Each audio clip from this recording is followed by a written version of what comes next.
is absolutely right that joy is, in fact, who we are here this morning. Good morning, everybody. Happy Friday to you. We made it. You guys, we made it to Friday. Can I get an amen?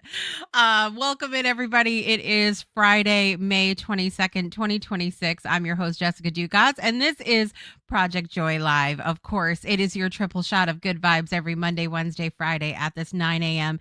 Eastern time hour. I hope you are doing well today. I hope you've had a fabulous week. If you have had well, I don't know what to call this week. If you've had an interesting week like I have had, I want to celebrate you because you have made it to Friday. You may not have it all together today. Okay. You may not be feeling 100% today. I'm not sure I know what 100% looks like. Maybe just in the moment. Regardless, you may not have it all together. You may not feel 100% today. You may not even know what you're doing past this moment in time, but you have made it here. You have survived everything in your life up until this moment. And I am personally grateful and honored that you are here with us on Project Joy Live today. So, today we are embarking on the second part of my series that I started on Wednesday, a little mini series, Wednesday, today, and then next Friday, where I talk about the joy of human connection. And last time we got a really good start. And today we are going to be talking about the power of shared experiences. Why does things like community matter?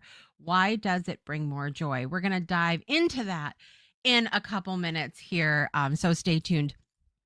As I've mentioned, it has been an interesting an interesting week. But it was really lovely yesterday. My husband took me and my four girls to we went did a little shopping.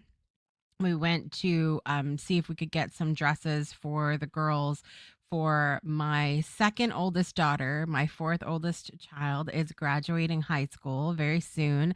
And so we did a little shopping for that. And then went out to lunch, which was always a vibe. Listen, if you're anywhere near Guilford, Connecticut, if you're not near there, you need to drive there to Three Girls Creamery. Listen, all the food. I'm so full today, you guys. Like, usually I am. Let me know in the chat. Are you a breakfast person? I am a breakfast person. I don't just love breakfast at the breakfast time of day. I love breakfast any time of day. I love breakfast foods. I love breakfast sandwiches, pancakes, waffles. I even love, the healthier. I like smoothies. I love smoothie bowls. I love, granola. I love cereal, oatmeal, things like that. So I'm usually a breakfast person. I'm so full from yesterday, you guys, in stomach and in joy. So it was really lovely hanging out with one of the owners for a minute yesterday of Three Girls Creamery. Just the best food, so good. And I had pina colada cheesecake. So if those three words don't say joy to you, I can't help. I can't help. All right. So let me know where you're joining from and what is bringing you joy in your life today. Teresa said, finally, Friday. Yes, we are here. We have made it, and glad to have you here, Teresa, in that VIP seat. Happy Friday, Miss Sang. Yes, what a week it has been. 100%. Oh my word. Oh my word. That's the three words that I have for this week. I must have breakfast, Sang said. I must have breakfast. Me too. I am a breakfast person, but I'm having coffee this morning. I feel like I could be getting a little bit hungry now, but I get up. You guys don't understand. I get up well, maybe you do because I've talked about it, but I get up anywhere between 4:30 and 6 o'clock in the morning, and so I've already been up quite a while before I come on to the show here, and doesn't always feel like I'm mentally awake, if I'm being honest with you, but I've been physically awake for a little while, and so Usually I'm ravenous by this point if I have not eaten yet, but I'm kind of just starting to feel a little hungry, and I'm trying to do better at listening to what my body is saying about hunger rather than could I be hungry later? Yes, eat something. You know what I'm saying? So, you know, listen, Teresa said, I don't like breakfast unless it's a Whopper or the Impossible Whopper. Get out. You're eating an Impossible Whopper for breakfast. I love it. Leave it to Teresa to be outside of the box for us. I am known to have two breakfasts. You know what, saying? So for anybody that's watched the Lord of the Rings series, and they talk about they have breakfast and then they have second breakfast. I have never felt so connected to a line in a movie in my whole life. Second breakfast, I'm down. So I guess I'm sort of similar in a way. I prefer little meals throughout the day as opposed to like three big meals. You know what I'm saying? I guess I have first breakfast, second breakfast, first lunch, second lunch. maybe, maybe that's what's wrong with me. We're gonna find out nonetheless. No, I really am more mindful about what I eat though, especially compared to what I used to be. Though I do have my moments where, like this week, there's nothing that solves a problem like a really good dessert. So it's what it is. I'm also an extra pickle girl, Teresa, 100%. All right. So listen, I want to get to our topic today because we are going to be on time today, period, end of story. But before we go to break, just something for you to marinate on, that big things are happening behind the scenes of the Breakthrough Show Network. That includes, of course, Project Joy Live. Big things are happening. As I said, this week has been really interesting, and I'm using interesting because there's been a lot of really high, amazing moments and a lot of really this sucks moments. And so I just am saying it's interesting. It's interesting from getting to sit back and seeing the puzzle pieces go into place, even if you weren't ready for that puzzle piece yet. Okay. And so yeah, it's been fun, but because of that, big changes are coming. I'm very excited, and coming up in about 6 weeks time, we have the 8th anniversary of the Breakthrough Show Network, and I don't know what you're going to see at that point, but I guess we're going to find out. So it's something for you to marinate on as we go to break. And we'll be right back after this with why experiences matter more than ever. Share out the video if you haven't done it already, and I'll see you in a minute. Breakthroughs are about more than you might think. They're about discovering who you are, digging deep, reaching to the core of your soul. They're about healing yourself, understanding your beliefs, creating a ripple effect. And it's not just those initial moments that matter. It's about using them to bring more joy into our own lives and the lives of others. It's about having fun, letting loose, enjoying every moment life has to offer. It's about finding a safe space. It's about creating connection.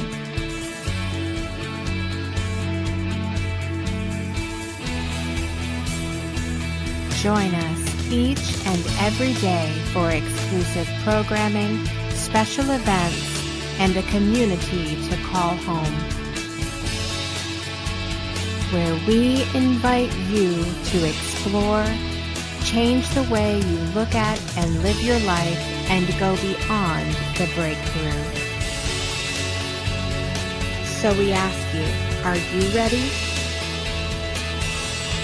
We'll see you online at thebreakthroughshow.com.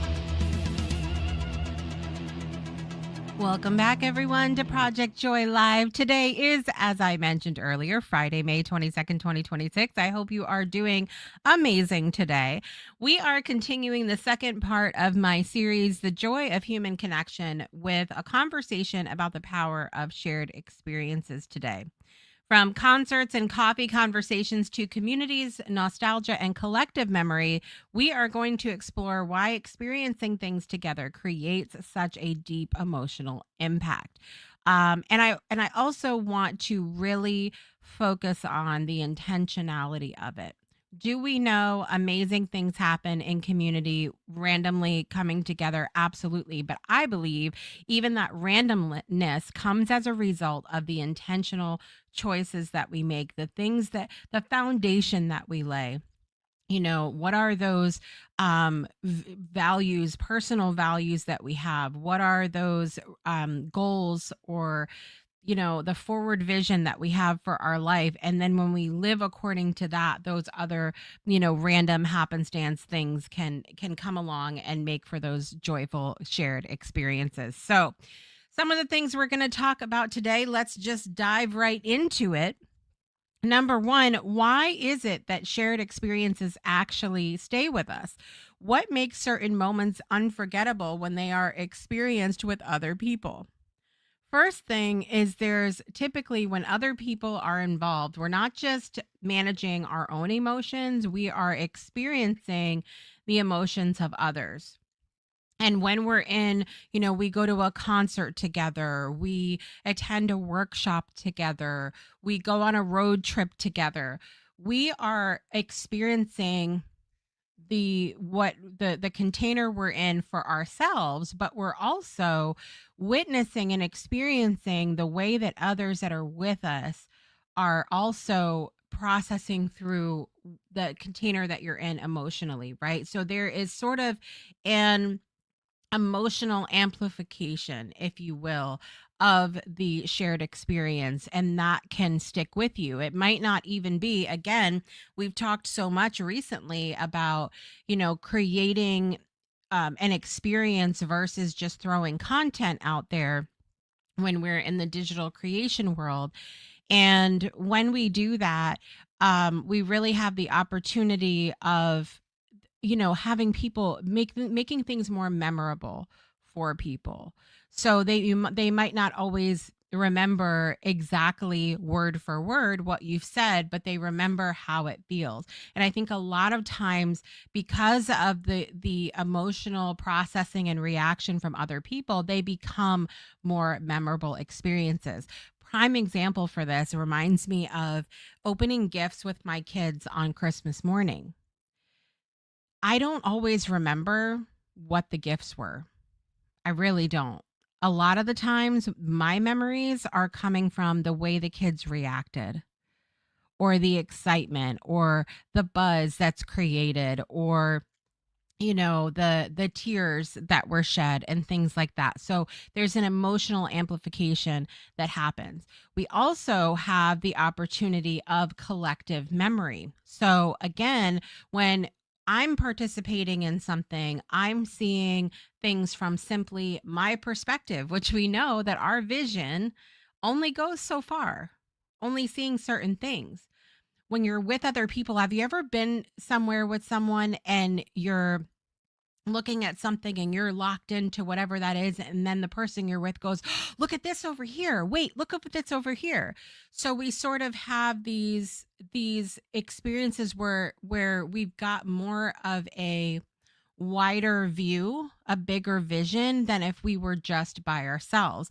And the same thing works with our memory of the events or the things that we're participating in together, which is that I might remember certain things because of my emotional attachment or my vision of the event that we're in together, but somebody else might have a completely different memory of the event. And then when we share those collective memories, it creates for a richer, more holistic memory of the experiences.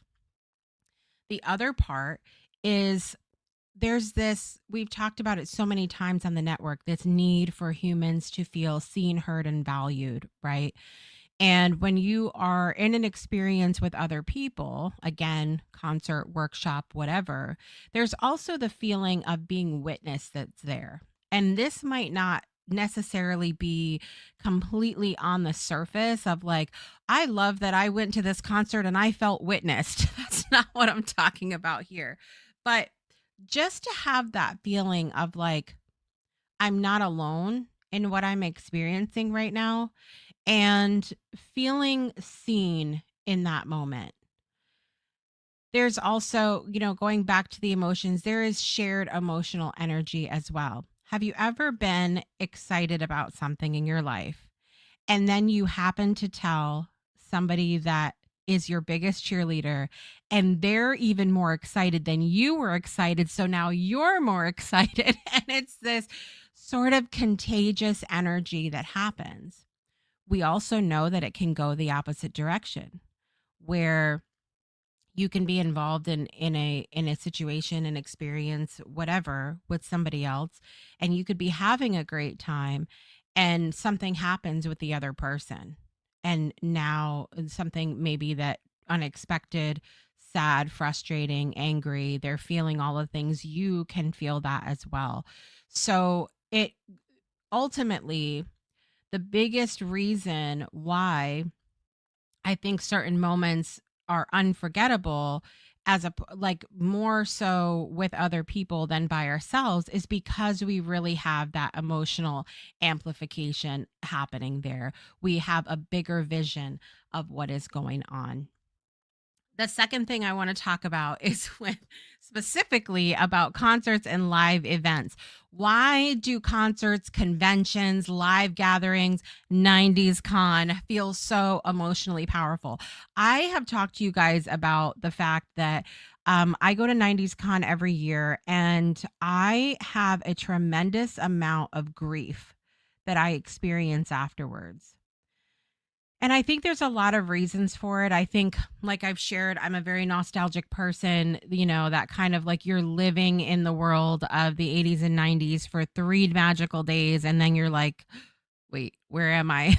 Where am I now? Because I really go all in on the experience. I really am fully immersed. And so when I come out of it, it's a little bit jarring.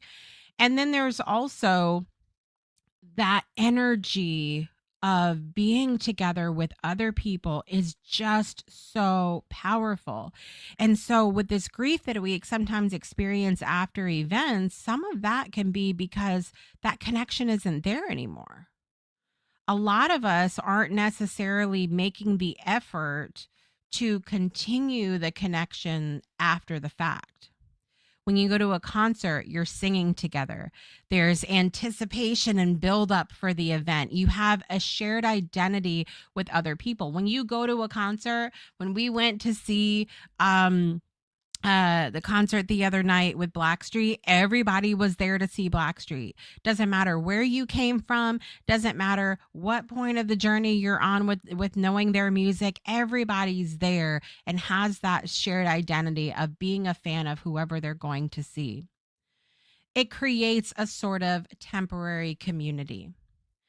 When we go to 90s con, for example, a lot of the wait times in the lines are really long, and so that's a great opportunity to kick up conversation with somebody because otherwise you're going to be bored. As I mentioned, the one show, I was in line for one person for like 2 hours. And so you better start making friends and making it an experience, right? But there's this, coming together that happens, and then you start talking to somebody and they're just as excited as you to be there. And I remember being in line for our photo op at one point, and there was somebody, I don't remember even how we got on this conversation, but my daughter is Margine that does the show here. She's a huge Vampire Diaries fan, and the person behind us, she did all kinds of cons, not just 90s cons. She went to just any con you can think of, she's she's gone. And so we somehow got on the topic of she had seen Paul Wesley and now I'm having a moment. Margine's going to be so disappointed in me. But she got to meet the cast of Vampire Diaries, and she has a picture with them. And so we did. I said, you know what, my daughter's gonna be so jealous. Hold on. And so I had her hold up the picture of her and the cast, and me and her, and I took a selfie to send to Margie. But it was just like it's that coming together, like we're all there. All have that excitement, and I think that's why some of these bigger events tend to feel so much more emotionally powerful in the moment, right?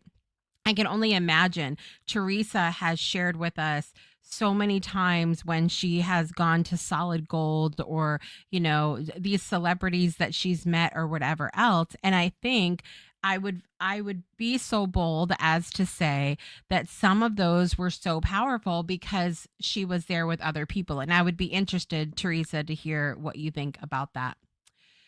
The third thing that I want to talk about is nostalgia, which is like one of my favorite favorite topics. But why does nostalgia feel stronger when shared with other people? Again, we have this wider view of things. There's generational memory. There are shared references. You can sort of feel understood because you've been there together. I think that's why the episodes with Danielle with this show land so well because we're talking about the times when things were a certain way and we all experienced it together, and now we're in a very different time, so people now might not be able to relate to the things from our generation, and so you really have that generational experience and memory when you are talking about and experiencing nostalgia with others. I think that's another reason why um, events like 90s Con tend to bridge that gap between generations a little bit. We bring my daughters now. The first year my husband and I went by ourselves. And then the next year we brought our girls, and we're bringing them again this year because they just loved it also. But there's this beautiful section of 90s Con, and you guys have heard me talk about this before, where they have all of these photo ops set up for you to do selfies. They have lockers with padlocks, and they have um landline phones, and they just have all of these things. They have like CD players and old Nintendos and things that we had a long time ago. And so the younger people that come, they're not just hearing mom and dad say, back in my day, we had this, and this. They actually get to experience it. I have so many fun pictures with my daughters seeing a payphone for the first time. We don't have payphones anymore, and sitting at a certain kind of desk that they don't really use in schools anymore, and the going to the locker and doing all of these things that aren't necessarily always a part of today's culture anymore, and playing the old games and things like that. And so we have an opportunity to bridge that generational gap when we're meeting with in with other people, but there is that special connection. The nostalgia feels stronger when we have that connection with other people who are from the same time as well. The other thing that I want to talk about are more simple moments, smaller moments, coffee conversation. Why are some of the most meaningful moments also the simplest? I've had a lot of those. I've been fortunate enough to have a lot of those big mountaintop moments.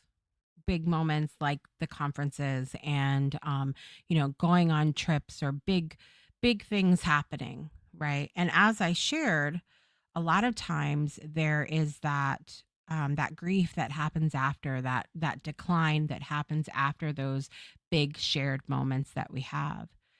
But some of the most meaningful moments stick out to me in my life that are the very quiet moments. And I think that's because it is easier for us sometimes. in quieter moments to be more present, to pay attention more. As a sort of slowness about just sitting with one friend and having a cup of coffee, which is still a community experience. You might feel more heard. You might feel more paid attention to.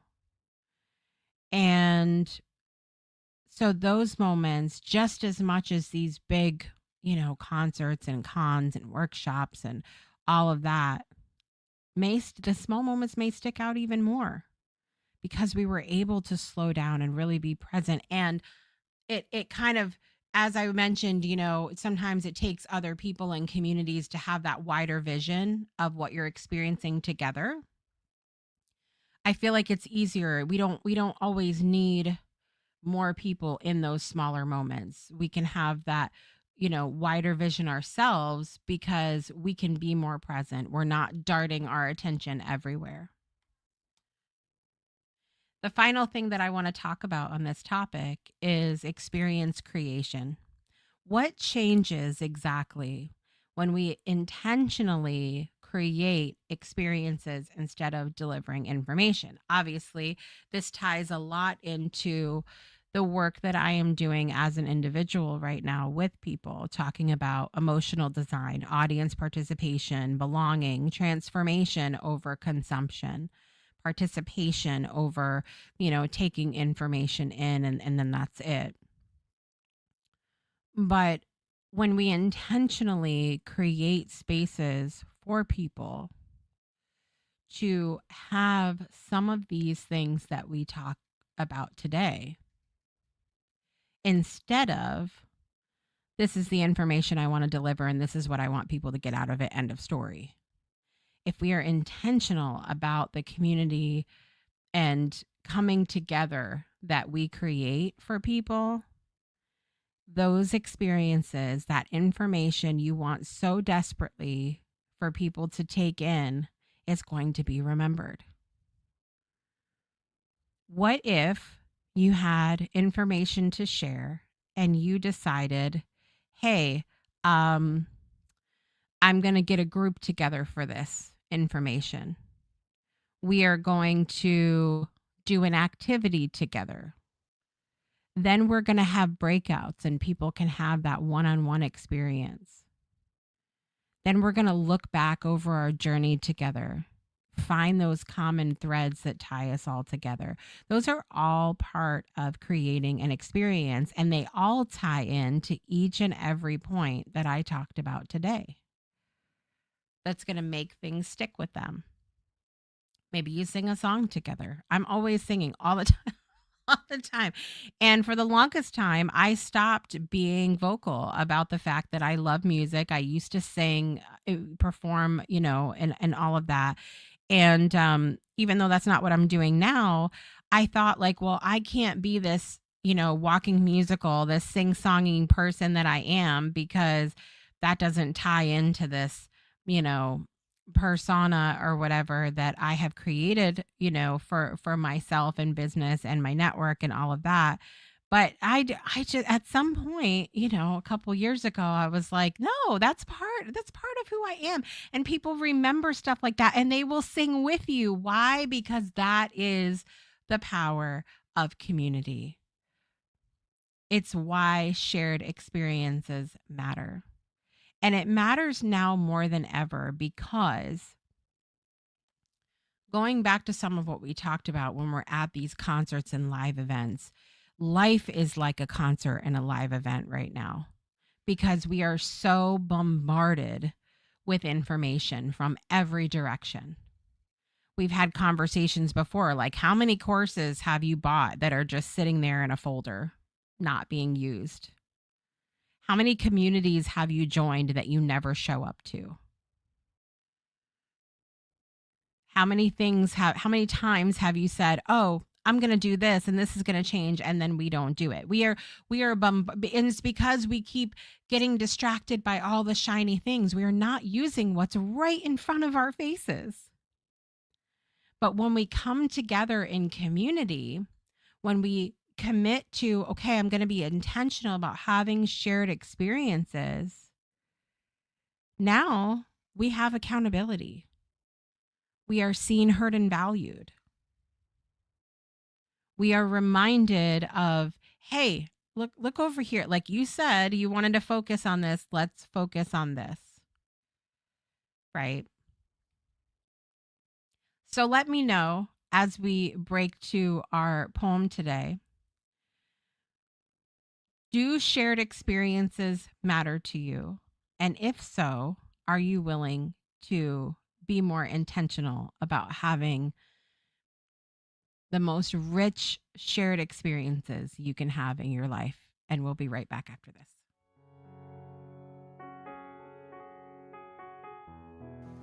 I shall stand for love, even with a broken soul, even with a heavy heart. I shall stand for love, for the world is wounded, not just my little piece of land, where I am mostly safe, where I am mostly well, but our world, everywhere, every day. I shall stand for love, because we need more light, not more death, not more power, not more bombs. I shall stand for love, so that our children are safe, so that our friends are sheltered, so that our borders are open.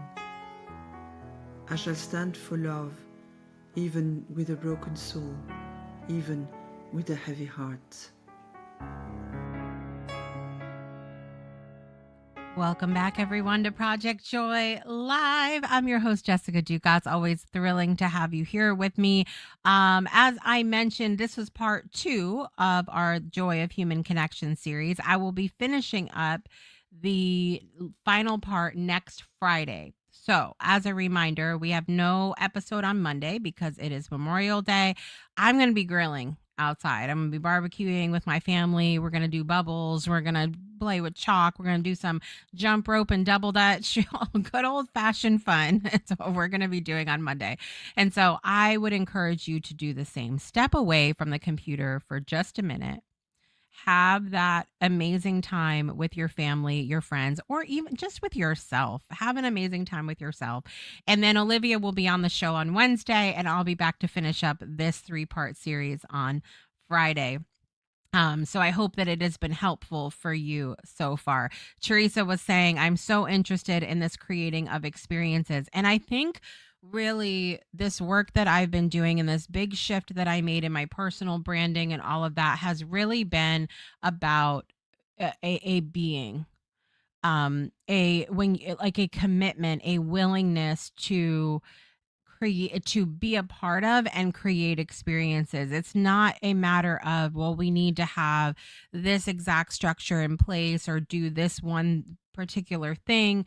It is really about a change in mindset where we go, I want to have experiences. It feels very much like the declaration that I made at the end of 2019 that created this show, when I said, I am not going to do anything unless it brings me joy anymore.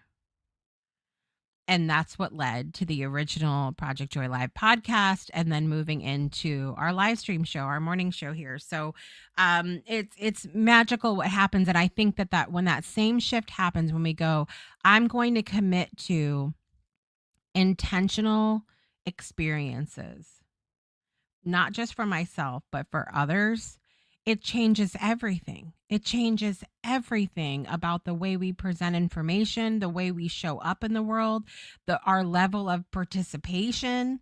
It's huge. It's huge. So thank you for that, Teresa. Good morning, Margine. Margine's going to be on the show in a couple weeks, you guys, as she prepares for her graduation. Everybody, whoop whoop. All right, everybody, it is time for birthdays. Are you ready? Let's do it. Happy birthday to you.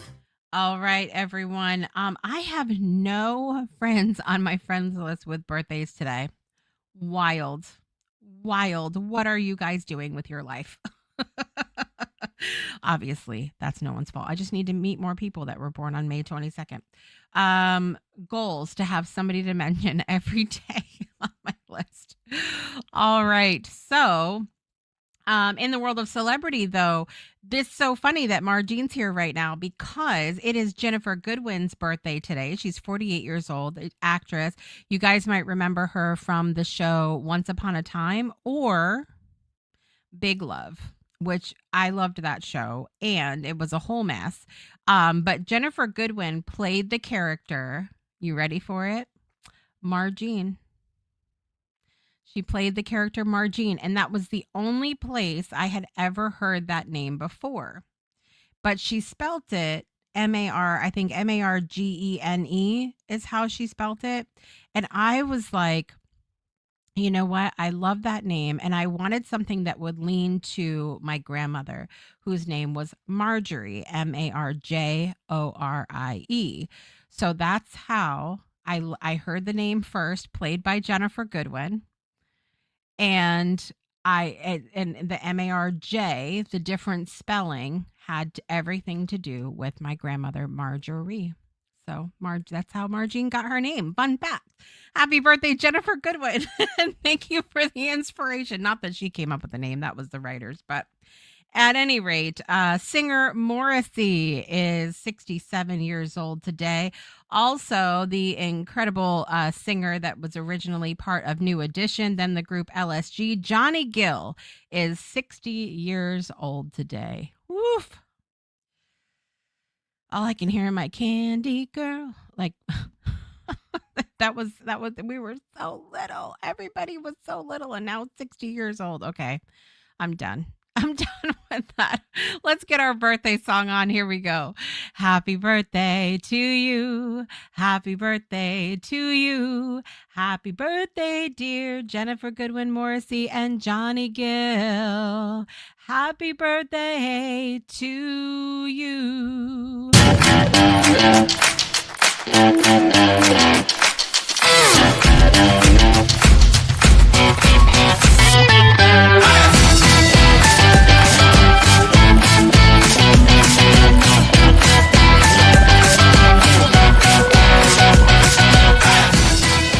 Happy birthday to all those that are celebrating. We hope you have an absolutely amazing day. I hope you have a wonderful, safe, healthy, and fun holiday weekend for anybody that is doing anything for Memorial Day. And if you don't have plans, do something for yourself this weekend. And I'm going to be back with you guys next Wednesday. As I mentioned, Olivia will be on the show next Wednesday with an incredible topic, which I think will be a good sort of prerequisite to our final mini series topic here. But we're going to be talking about what are we taking in and how do we view the world. It's going to be a very deep layered topic, but of course, so much joy and fun woven in there because I always love when Olivia is on the show. Oh, and I was telling you, it was so funny. We went to go see last weekend. I mentioned that we saw Blackstreet at the casino. Before that, we had gone to my cousin's show, which if you live under a rock, you haven't heard me mention it yet. Go see Jim Spinato at the Mohegan Sun Casino Thursday, Friday, Saturday, Sunday, 4 nights a week. You can see Not Your Children's Magic Show. And once a month, you can see Not Your Kids' Magic Show. Once a month, you can see his R-rated hypnosis comedy show. So go check that out. Holyshitjim.com. But he had somebody in the audience who was from Kenya. And I just had this moment of like, I wish it was Olivia. And she's like, we're pushing for it. We're pushing for it and in person to happen with Olivia. When I tell you, I would be so excited. So that's what's happening on Wednesday with Olivia. What are we taking in and how are we viewing the world? And then I'll come back to finish up this series we're doing about human connection. On how we rebuild belonging. How do we rebuild that sense of belonging that I feel like we've lost, oddly enough, across the space of social media? So we're going to talk about that on the 29th. And then the next week is a full week because it's graduation week here and all kinds of fun stuff. So it's going to be great. Thank you so much for joining me today, wherever you are in the world. I appreciate you. You are loved. You are valued. And I want to remind you, like I do every time, to make joy a priority in your life today and every day. And I will see you guys next Wednesday. Bye, everyone.